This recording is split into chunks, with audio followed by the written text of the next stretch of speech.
We're going to be on page 156, all right? So how are plants different from other living organisms? Well, what makes a plant a plant?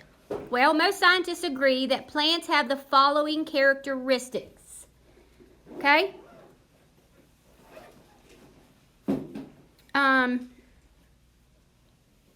Plants are eukaryotic and most are multicellular. They have, you want to put what's for, and they have plastids. You want to take notes on what you see on the screen, okay? Plants have tissues, especially tissues for transporting materials. Excuse me, I'm expecting a phone call. Plants are eukaryotic. Okay, most are multicellular. On here, guys, so sorry about that. So they are plastids. Then they plants have tissues, especially tissues for transportation, for transporting materials. You see a picture of that as well on page 157. We get into that a little more in the future, or in the very near future, actually.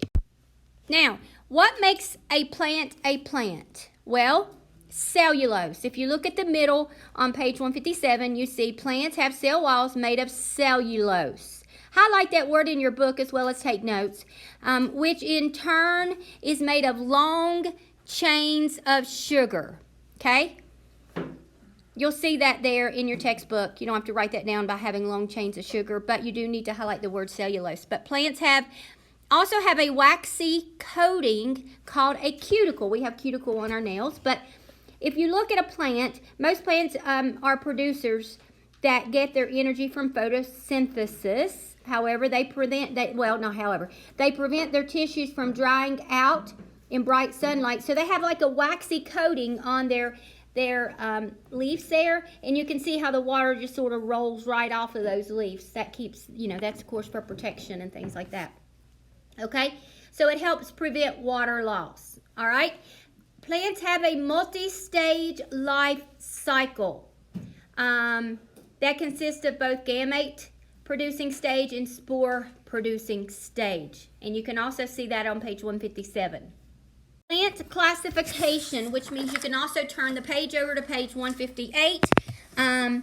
All plants reproduce. Well, let's talk about that in just a minute. So plant classification. One important trait used to classify plants is whether they produce using seeds. Another important trait is whether the plant has vascular tissue. Okay, we talked about that last year about having a vascular being non-vascular. But one important trait used to classify plants is whether they produce using seeds. All plants use spores during reproduction, okay? But some, like mosses and ferns, do not produce seeds in addition to spores, okay? So you might make a note here that all plants use spores during reproduction.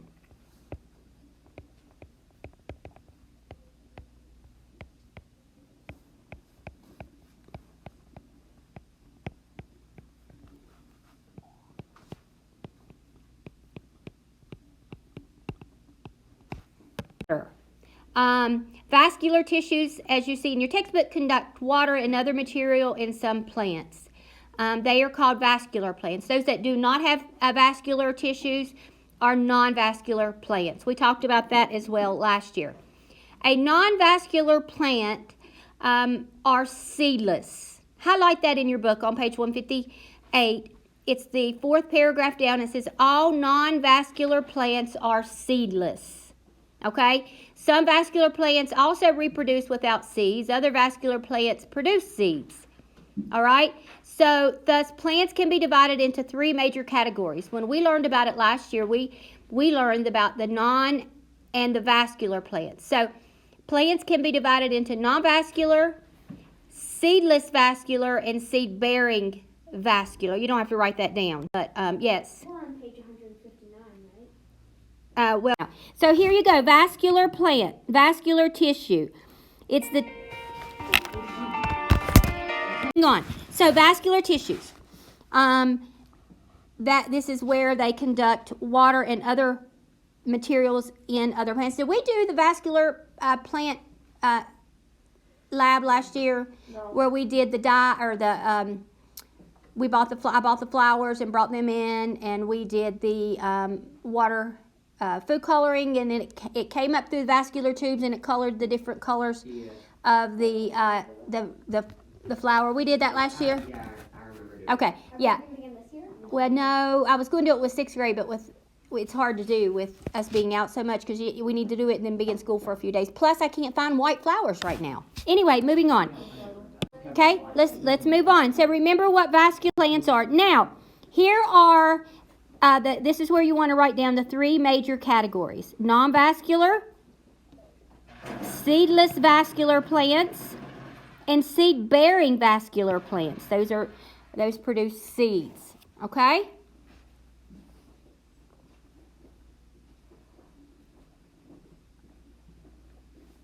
That's the 3 major categories of classification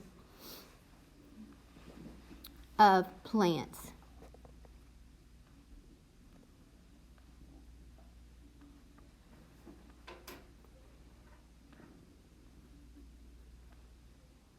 Okay? Wait. I'm on seedless. Non-vascular plants, these types of plants are often called bryophytes. Okay? Bryophytes. Water and other material here is transported through diffusion. I don't know if they're going to talk about that, but we're going to write that down here. Diffusion is their way of transporting water.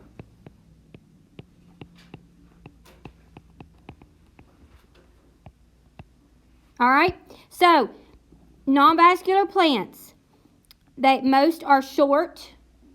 Most are very small, short plants. They do not have true roots, stems, or leaves, and they are seedless. Those are some important characteristics of non-vascular plants. And then in a minute we're going to go on. We're going to talk about bryophytes structure. Okay, so this is vascular plants, and we're on page 159 in our textbook at the same time. But a typical bryophyte consists of 2 sections. Okay, and you have the lower part is the gametophyte anchored by rhizoids. Remember we talked about these are rhizoids here.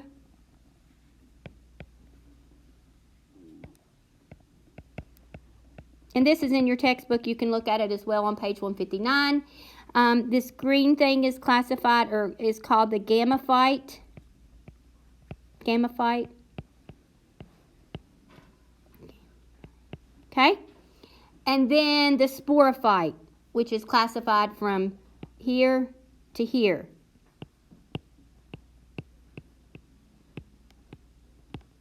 Okay? And this consists of the stalk and the capsule, okay? Of course, we know that this long thing here is your stalk, and the top is going to be your capsule, okay?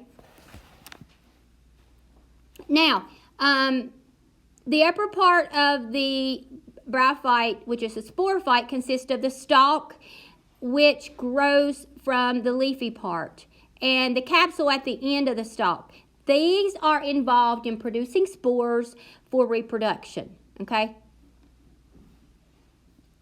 All right, you don't have to draw and label that, but you can write C diagram on page 159 at the top if you would like. That way you'll have that. Non-vascular plants, some examples of non-vascular plants are liverworts, hornworts, and mosses. If you look on page 159, you can see a picture of each one of those. Liverworts, the suffix wort, comes from the Old English word that means plant or herb. That's talking about the wort. They were used in ancient times as a possible treatment for liver disease. Also, they think that the leaves sort of resemble a liver. Okay? The sporophytes of a liverwort looks like a tiny palm tree. That's what they say here in the textbook. So anyway, then you see hornworts. Name of the horn-shaped sporophytes. You can see they sort of stick up like a horn, I guess. There's only a few hundred species are known of at this time. They frequently grow among moss and in the along rocks in the forest region. And then you have mosses. Mosses are thick carpet of mosses. It's sort of a ground cover type thing, and you see the picture of that as well. Then they have a zoomed in picture of that as well. It's forest floor covering, basically. Peat can also be burned. It's still used for fuel, and that's a type of moss. Peat moss is a type of moss. All right, go over to the next page. We're also going to talk about seedless vascular plants now. Seedless vascular plants can grow taller and live in drier areas than non-vascular plants. Tells you that right there. They can move water through vascular tissues, okay? These plants may have a wet period for reproduction to occur. Now, you'll see pictures of that on page 160. I think it probably goes into the examples next. But they can transport, or they can survive with less water than a non-vascular plant. They don't need as much water. The seedless vascular plants must have a wet period for reproduction to occur. So they need a wet period in order for reproduction to occur. That's important. We know that seedless vascular plants are vascular plants without seeds, right? All right, just want to make sure we understand that. Some examples of seedless vascular plants are found on page 160. All right, some pictures of those in a deeper description. But we'll start with ferns. Ferns, when we think of ferns, we usually think of them growing in thick masses on forest floors and so on. But some of the world's more than 10,000 different species of ferns. I think ferns are beautiful. They can also be found not just on the bottom of a healthy forest floor, but they can be found in harsh conditions. Yes. In Hawaii, there's actually a lot of ferns. Oh, I bet. Lots. Thank you for sharing. All right, so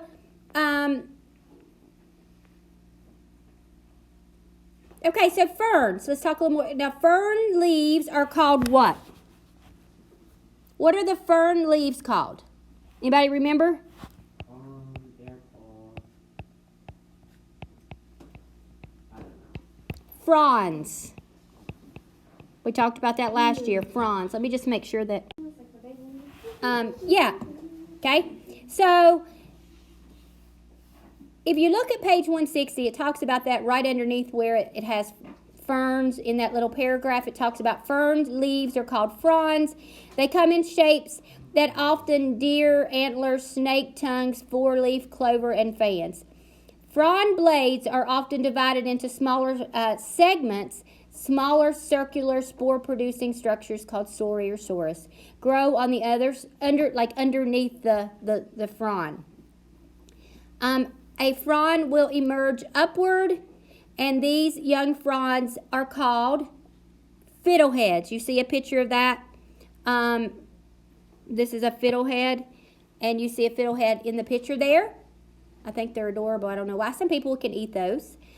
You can fry those up and eat those. They resemble a violin.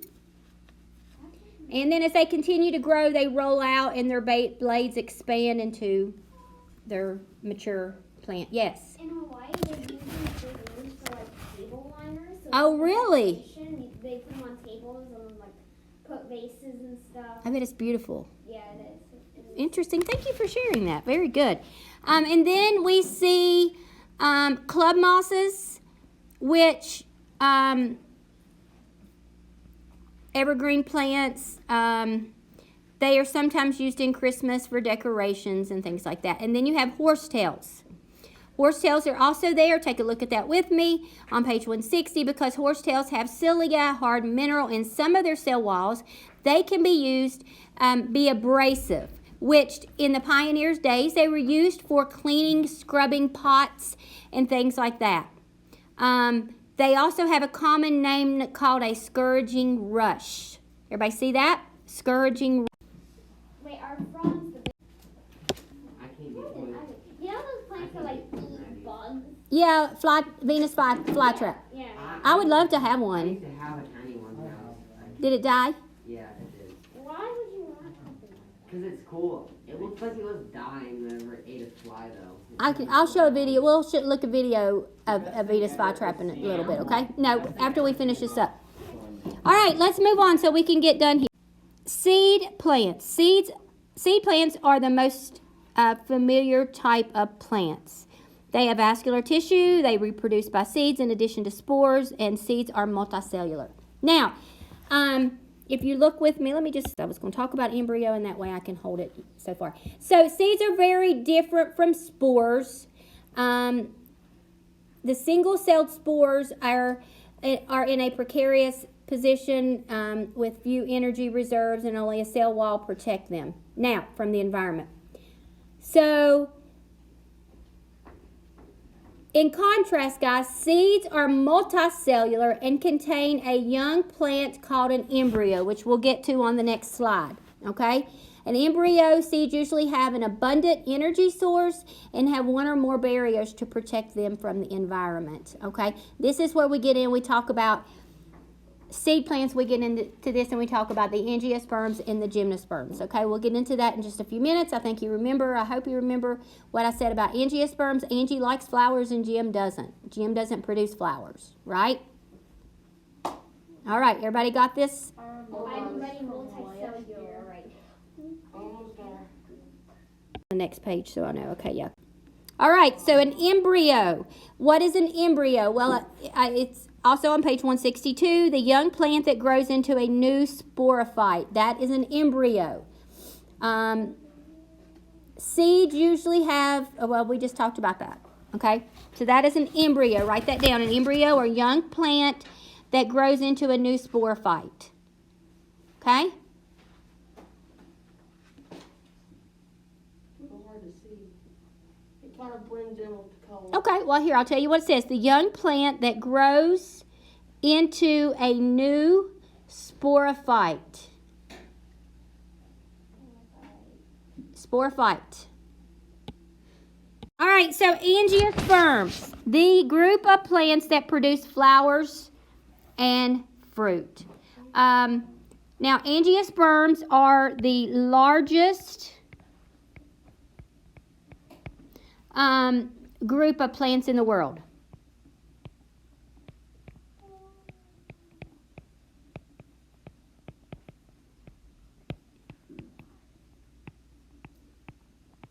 All right.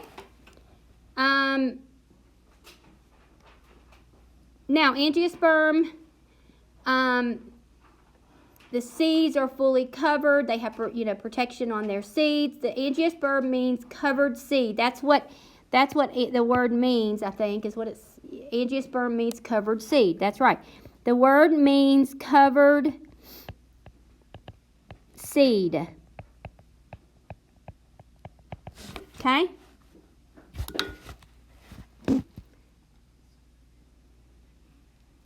And these plants produce a seed, and it's protected by the fruit. The fruits can develop from flowers. It depends on the type of plant that we're dealing with. Now, gymnosperm. This is the group of plants that produces cone. They do not produce flowers. Remember last year? Angie likes flowers, but Jim doesn't. So, How dare you? yeah, that's how I always remember it. Angiosperms is a flower-producing plant, and Angie likes flowers, but Jim doesn't. So Jim doesn't produce flowers, okay? Gymnosperms have seeds that are not fully covered. I don't know if it goes into that, but the seeds are not fully covered. Okay? The word gymnosperm means bare seed. That makes sense, doesn't it? Bare seed. Write that down. The word gymnosperm means bare seed.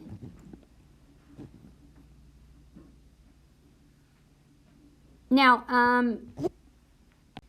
okay, it's fine. So, some of the common gymnosperms, of course, are your pine trees. They include cycads, ginkgos. They use, most important to us are the conifers because they are cone-bearing trees. Conifers are cone-bearing trees, okay? Now, seed plants. Angiosperms, of course, I already gave you that, so you don't have to write that down. Their angiosperm seeds are fully covered. They are surrounded by fruit, and all angiosperms are flowering plants. Everybody got that already? Wait, were we supposed? If not, just get that down now. It's fine. It's back on page 163. Look at the top, and you see pictures of angiosperms, and you see the fingers that has tiny, Okay, that's gross. the tiny species. They're called long duckweeds. Okay, they're seeds. Page 163 in your textbook. Now, gymnosperms. Okay. Now flip over to page 164. We're going to talk about gymnosperms. Now, gymnosperms, the seeds are not fully covered. Many seeds are found in cones. And some examples of gymnosperms are cycads, ginkgos, and conifers. Who comes up with these names? Is there some like A guy named Palmer Samuel. that Okay, has shh. multiple words? No, normally names are derived from Latin. All right, so let's move here and let's recall the characteristics. Well, we're not going to do that. Nope, we're not. All right, so that will end our section for 8A. Words are specialized.